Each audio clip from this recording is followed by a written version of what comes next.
Herbie Hancock is a jazz icon who's been an integral part of every jazz movement since his arrival in the 1960s. Tonight, a group of some of the most accomplished artists of our time pay tribute to Herbie Hancock, the musician, composer, and humanitarian.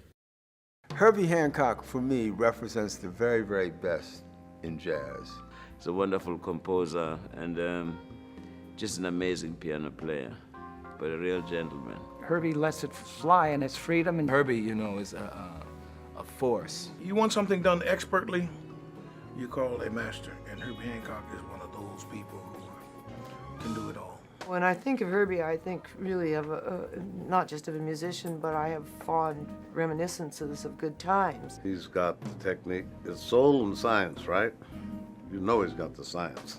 Herbie Hancock, because he's somebody else who also opened a part of my head and continues to. He's the guy who inspires individuality, creative thought. He's the guy who pushes us to move in all of these various directions. You know, one of the things that I love that he always says to me is, why not?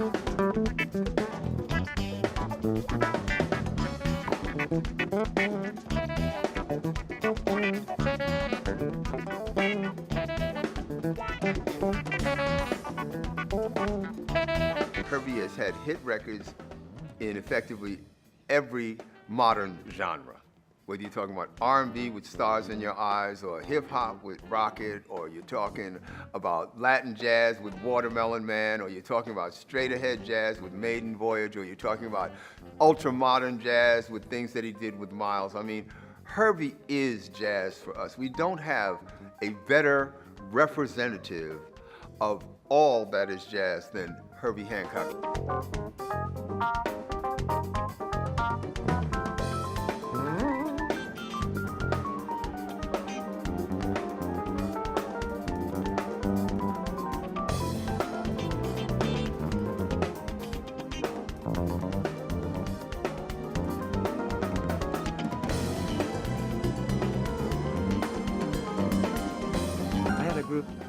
Playing in Oslo, Norway, this outdoor jazz concert, and Herbie Hancock played, right after us, and I was playing, my style of jazz, and the thing was very interesting. But I always felt the city itself was a little dark. People felt a little like I didn't see any happiness coming out of the eyes and sounds, and Herbie Hancock got up there and started playing with Michael Brecker and just a bunch of this was far out stuff. Stuff that you needed a calculator to find out where one was. And people went crazy for it.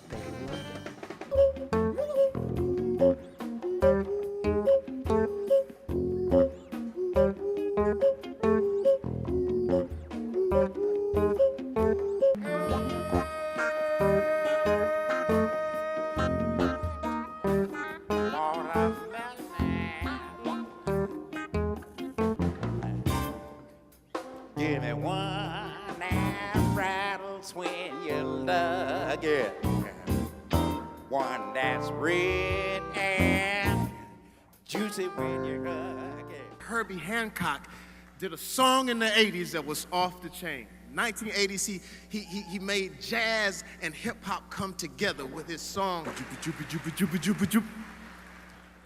The name of the song was Rocket.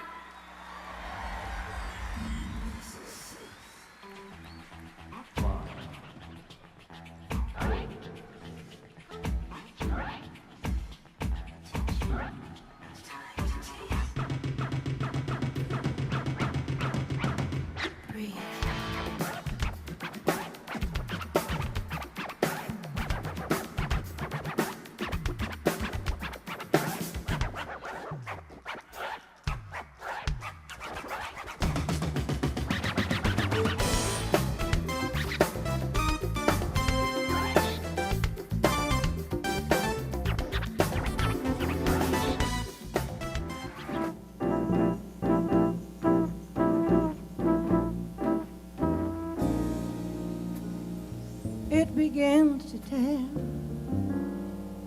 round midnight. I do pretty well till after sundown. Summertime, I'm feeling sad.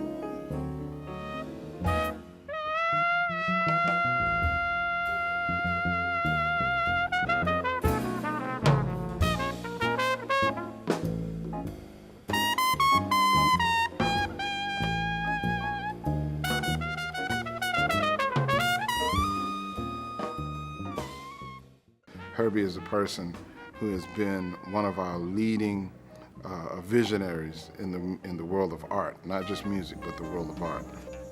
My funny Valentine, sweet comic Valentine, you make me smile in my heart. Tonight's tribute is to Herbie Hancock because he's somebody else who also opened a part of my head and continues to up to the present day. So it's right and fitting that I'm here. I'm very happy, and you know, it's all for a great cause for young people having their minds opened. Herbie is an incredible musician that I think has done more for music than anybody I can think of in recent memory. You know, I mean, he's so open to all types of music. It's just music. It has style is irrelevant. It's just whatever tends to get to him, that's what he wants to put his stamp on, and he'll just pick from whatever he thinks he likes and puts it, makes it part of his world.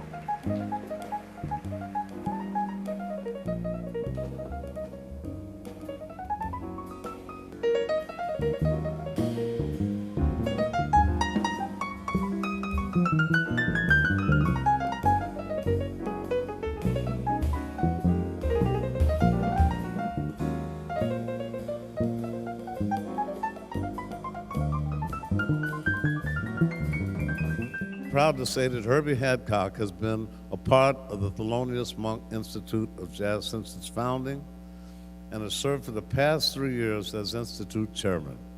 Tonight, in honor of his achievements as a musician, composer, innovator, teacher, as a goodwill ambassador for our country, as a citizen of all the world, the Thelonious Monk Institute of Jazz establishes the Herbie Hancock Humanitarian Award to be presented each year to a man or woman who's made an extraordinary contribution to the betterment of mankind. My time with the Thelonious Monk Institute has allowed me to be a part of educating young people across the United States and globally, while also using jazz as a force to bring people together, and it has always brought people together. Those wheels rattling at sea dread, able-bodied have shipped away.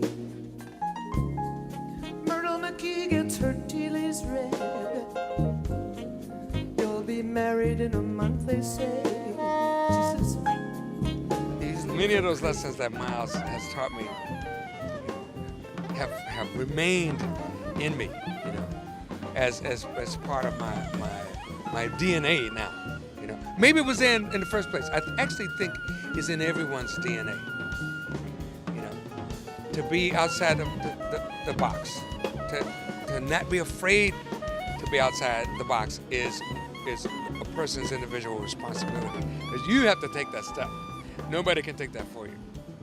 You know, but when you take the step outside the box, you know, as scary as it might be, you find that it opens up new vistas, new horizons, new possibilities.